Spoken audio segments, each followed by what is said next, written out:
Hello, everybody. My name is Jess Gosling, and I'm the author of the book Becoming a Successful International Teacher. I've been asked by Teach Anywhere to present a few tips for you now that you have a job, which is fantastic. Well done. But maybe you're querying what's your next steps. My top tip I would say is to start to join some groups that can support you on your journey. Some examples here, my group is new to international schools teachers, but there's others, international school teachers, international teachers. There's a lot of variants of the word international teacher. So these are all on Facebook, and you can post any questions there. You can ask school specific questions too, often with the very big groups that can have 20,000 plus teachers on there. There's somebody already in that school, and you can connect with them, which I think is fantastic.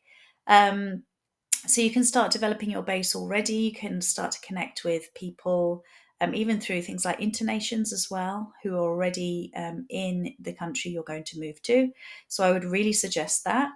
Also, other groups you can find people on LinkedIn too. So put in your school name and you can find connections that way, or simply ask your school for some connections, for some people that be willing to buddy with you.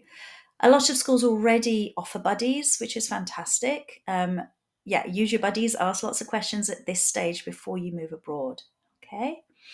I've also put in a chat group link there, staff room. This is the old TES board, it's known as. So there's a lot of conversations going on there. Log in and you can ask specific queries. It's a forum. There's information you may not even have thought about on there too. So have a look at that. I've continued on with contacting the staff currently at the school. When I say that, I mean not just your team. You don't want to just find out about what curriculum there is currently and um, those sort of questions. I mean, you will need to know that obviously, but at this stage where you've got perhaps 8 months ahead of you, start to ask things like if you have children, what are the childcare provisions like in the country? If you have any requirements for medication, ask maybe about that, about how the doctor services are.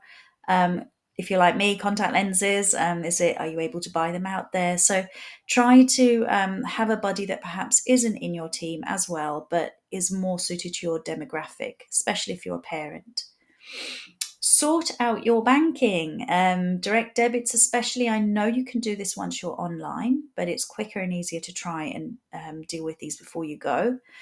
Um, National insurance contributions, I came to this quite late, but if you are working abroad, you pay class 2 contributions. If you are working full time, this is at a hugely reduced rate.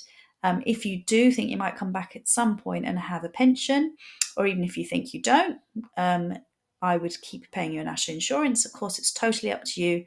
Maybe check with an advisor. But currently, for your contributions, if you are making these, even if you live abroad and retire abroad, you can still claim them. So that's a top tip.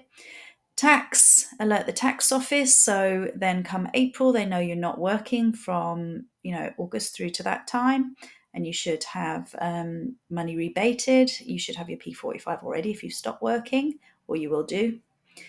Child benefit payments, things like that you're receiving right now, you're going to have to tell the benefits agency that you're going to need these stopped so they don't continue. And then when you get abroad, you're trying to do this from a great distance. And honestly, things like that are quite difficult from abroad.